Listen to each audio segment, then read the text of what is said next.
Hello everyone, welcome to my channel. Today I'm making coconut biscuits. For this recipe I'm using flour, coconut milk, shredded coconut, nutmeg, salt, baking powder and sugar. I'm going to place all of the ingredients in a bowl.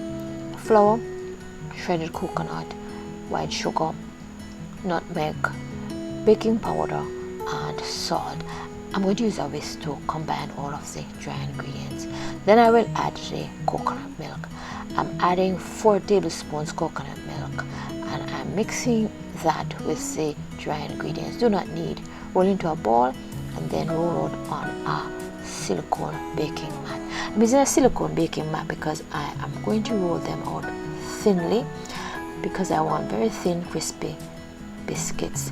Then cut them into desired shapes. Remove the excess and then that will be used to create another batch. Place the silicone mat into a baking tray and bake the biscuits at 375 degrees Fahrenheit for 8 to 10 minutes. The edges should be brown. Place on a cooling rack and cool completely. Let's check them. They snap, they're crunchy and tasty.